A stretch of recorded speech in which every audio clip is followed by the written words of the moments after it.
Jalen Morris hated elevators, not because of the tight space or the canned air, but because every morning, in the mirrored capsule between the 14th and 32nd floor, he had to rehearse his face. Not too eager, not too tired, just competent. It was the face he wore into the offices of Kinetic, a fast-rising New York tech giant with billion-dollar buzz, kombucha on tap, and radically inclusive posters in every corridor. And yet, despite the slogans and the smiles, Jalen felt it every day. He didn't belong. He was hired 2 years ago as a UX designer, top of his class, fluent in Figma, Sketch, and human behavior. His onboarding photo, crisp, confident, still sat on the company's diversity spotlight slide deck. Trailblazer, they'd called him. But somewhere between that welcome email and now, Jalen had become invisible. Not to the system, to the people running it. "Hey, Jay!" It was Mike, the product lead. Fleece vest, messy charisma, Stanford dropout energy. "Can you throw together a few screens for that user flow I showed you last week? We're pitching it upstairs Monday." Jalen blinked. "You mean the flow for my redesign deck?" Mike smiled, almost confused. "Oh, you sent that? Didn't realize. Anyway, it's getting traction. Nice work, man." He slapped Jalen on the shoulder and walked off. Traction, but no credit. Again. The week before, Jalen had proposed a new onboarding interface for Kinetic's core app. Cleaner hierarchy, more accessibility. The room nodded, typed, nodded again. No one said a word. 3 days later, Amanda, a junior hire who vibed with the founders, pitched nearly the same idea. Applause, praise, a Slack thread titled "Amanda Saves UX." She didn't mention Jalen once. Neither did anyone else. At first, he thought he was being paranoid. Key-logged everything, saved drafts, date-stamped ideas. When he raised it gently to his manager, a guy named Seth with a standing desk and therapy speak, he was told, "We all influence each other. The team's super collaborative. You know, kind of idea osmosis. Don't get too attached to ownership." Jalen nodded and swallowed the truth, because what he heard wasn't collaboration. It was erasure. During his one-on-one that Friday, he finally said it. "I've noticed a pattern.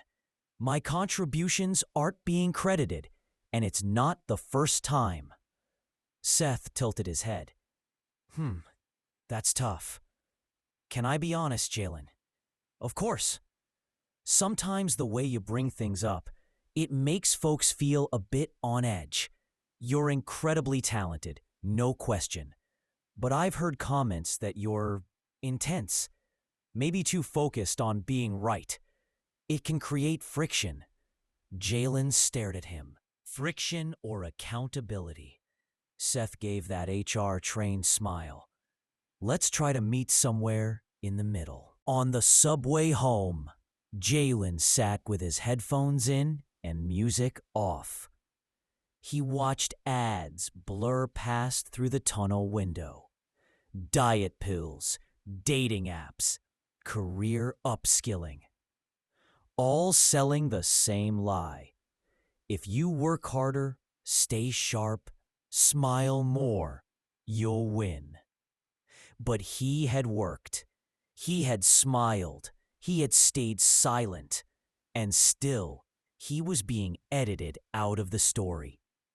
Equal on paper, but paper didn't speak back. Not yet. That night, he opened a blank document. and began to write. Jalen's document grew by the hour. It wasn't a resignation letter, not yet. It was something between a journal and a case file, a timeline of stolen credit, subtle slights, Slack messages that vanished, meeting invites that forgot him. A record of every time someone said, "Oh, I thought someone else did that." By Monday, he had 10 pages. By Tuesday, he stopped counting. At the weekly design all-hands, Amanda presented a prototype Jalen had built 3 months earlier. Word for word. Even the spacing on the button text, a detail Jalen had fought for after an argument with QA, was there. She clicked through the demo. People nodded. Mike chimed in, "This is clean, Amanda. Really thoughtful UX. You've got product instinct." Jalen raised a hand. "Just want to note, that prototype was built from my original concept deck. It's great to see it live. But it would have been helpful to be looped in." Silence. Amanda's face tightened. "Oh, yeah, I think you sent some sketches a while back. I must have internalized it. Totally unintentional." Mike smiled. "That's how good teams work. We feed off each other. Let's stay focused on what's next." Next. Always next. Never now. After the meeting, HR sent Jalen a calendar invite. No subject line. Just check in.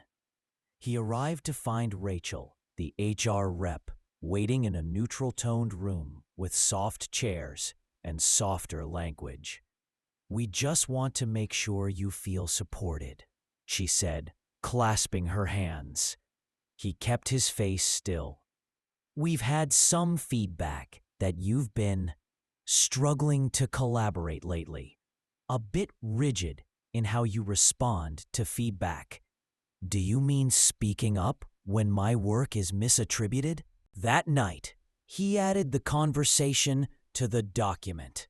Then he searched his inbox, found the invitation to speak on the company's Black History Month panel. The irony was thick. He declined. He wasn't going to be their diversity ornament while they slowly cut him to pieces.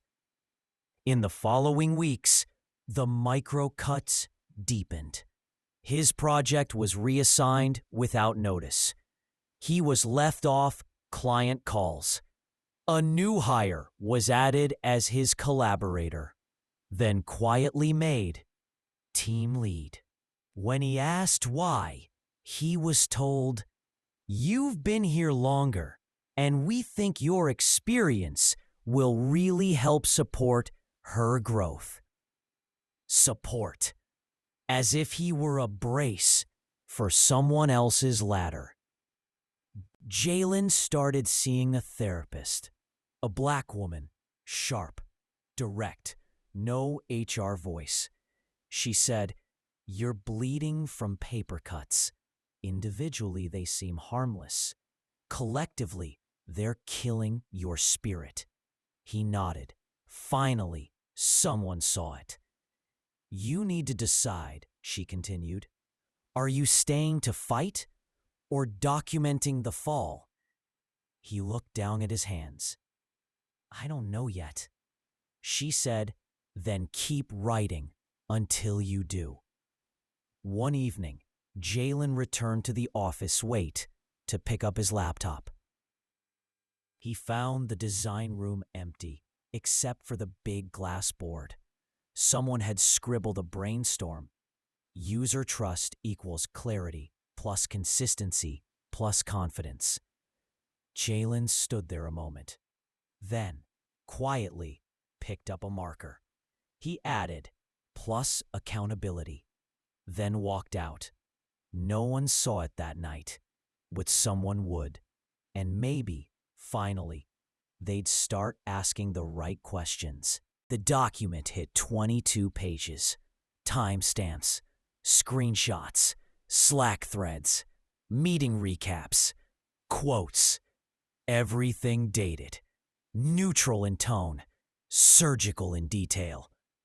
Jalen didn't plan to use it until they forced his hand. It began with his mid-year review. Seth sat across from him, face full of corporate empathy. "You're incredibly gifted," he began, "but there are some concerns. You've been described as closed off, less collaborative. By who? Just general team feedback. What deliverables have I missed? That's not really the issue. It's more about team dynamics." The word hung like fog. Jalen opened his notebook. "Can I share something with you?" He placed a printed copy of the document on the table. Seth hesitated. "This is every time I've contributed and been erased. Every meeting where my name disappeared. Every time I was sidelined, undermined, or passed over. I didn't want to bring this here, but you're forcing me to pretend it isn't happening." Silence. Seth stared at the stack of paper like it was radioactive. "I'm not trying to escalate," Jalen said, "but I won't keep shrinking just to fit a narrative that makes everyone else comfortable." Seth nodded slowly. "Okay, I'll need to talk to HR." "You do that." 2 days later, Jalen was called into a meeting. Not a check-in, an investigation. Rachel was there. So was someone from legal. "Before we begin," the legal rep said, "I just want to note that this is an internal inquiry. We hope to resolve it collaboratively." Jalen said nothing. "We've reviewed your document. It's detailed. It's factual." "Understood. However, some of what's noted can be interpreted differently depending on context." Interpretation, that old shield. "We're not denying that you've experienced challenges," Rachel added, "but we want to be cautious not to assign intent." He wanted to scream. Instead, he asked, "What happens now?" "We'll conduct interviews, gather statements, re-evaluate team alignment. And if retaliation happens?" The legal rep gave a tight smile. "We don't tolerate retaliation." But Jalen had read enough exit stories to know that wasn't true. That weekend, he walked the city. New York in motion. Everything urgent, nothing still. It reminded him how many people move through this place, carrying invisible wars. He passed a bookstore.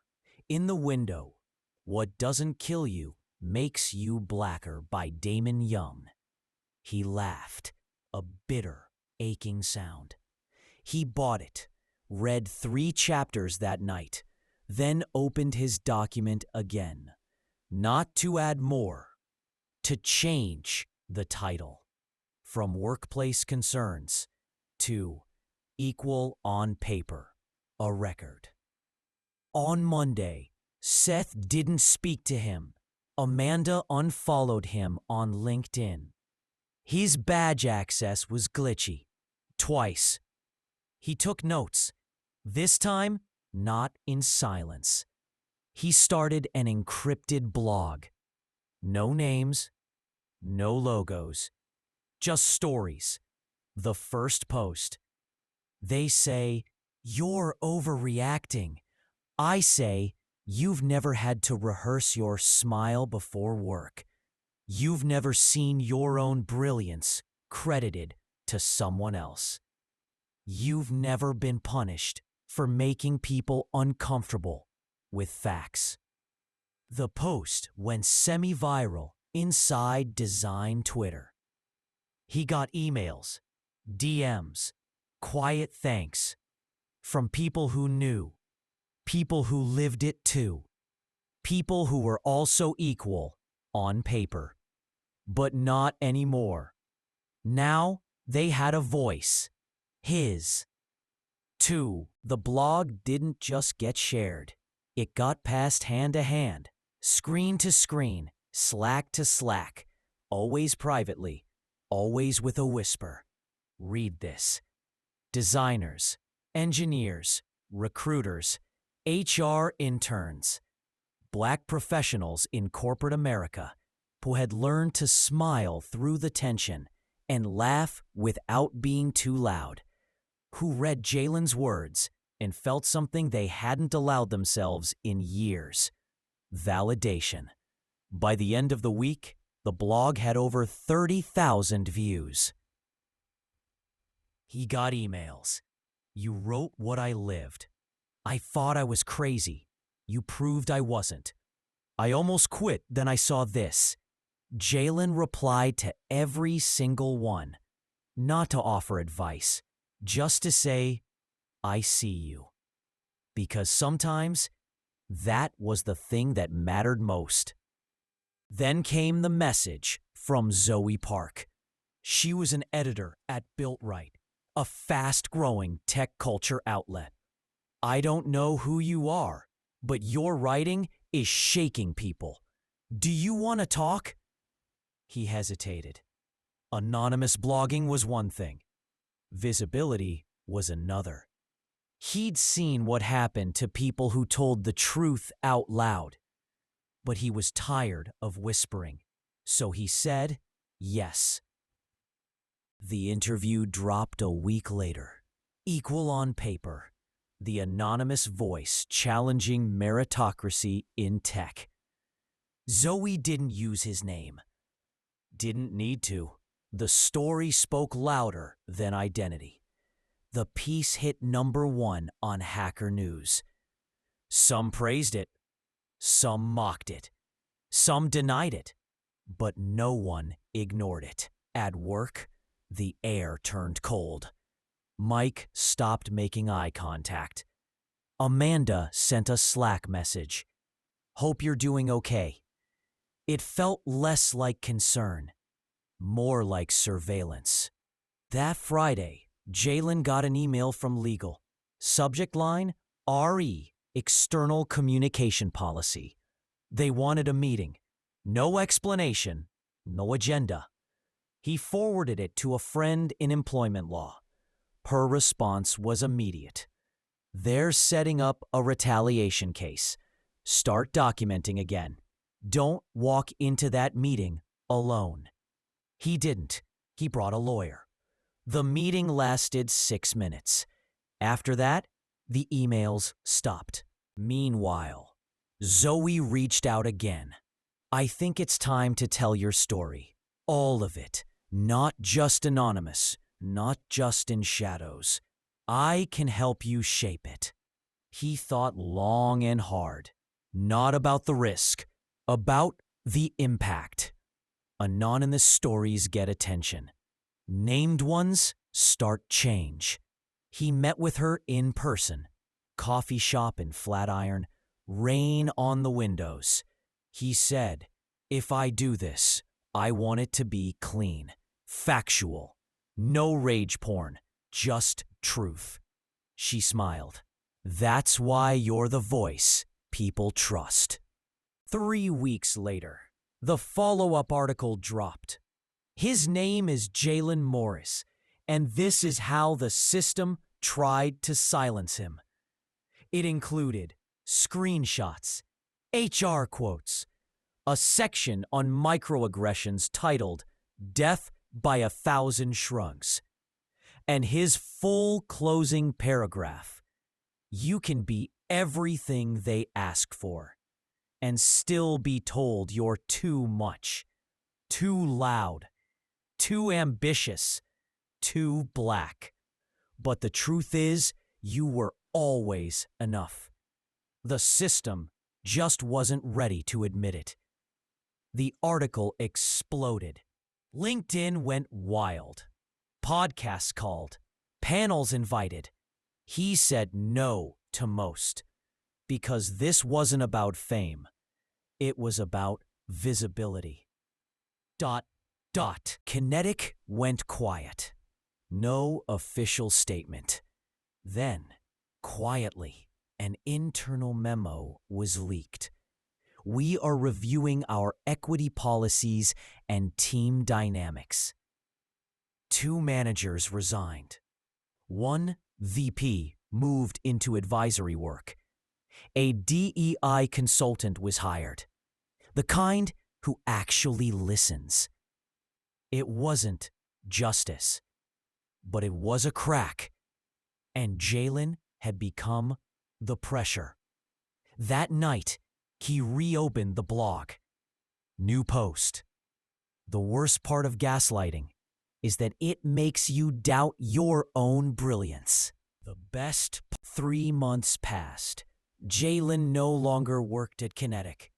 Officially, it was a mutual decision. Unofficially, it was the only path that left his dignity intact. They offered him a severance package, generous, quiet, with the usual NDA.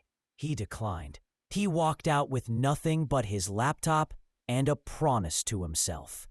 Never again shrink to fit. The story didn't end there. It multiplied.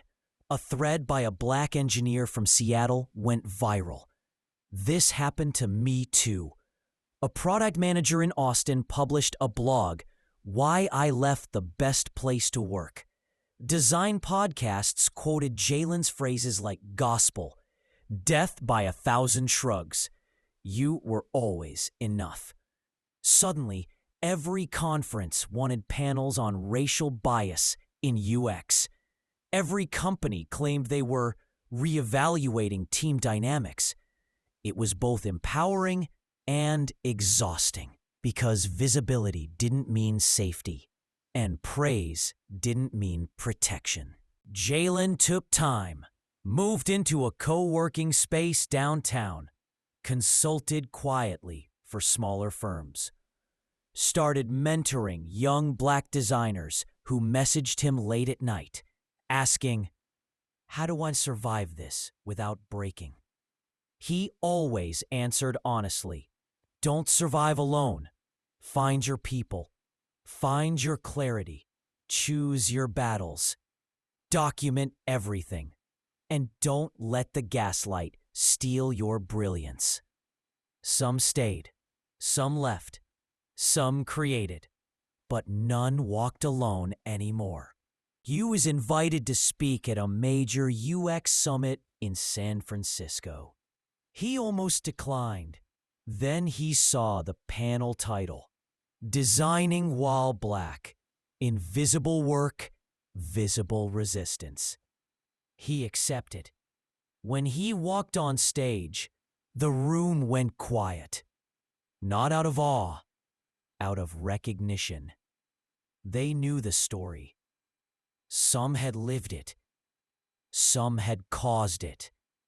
Some had pretended not to see it. But no one could ignore it now.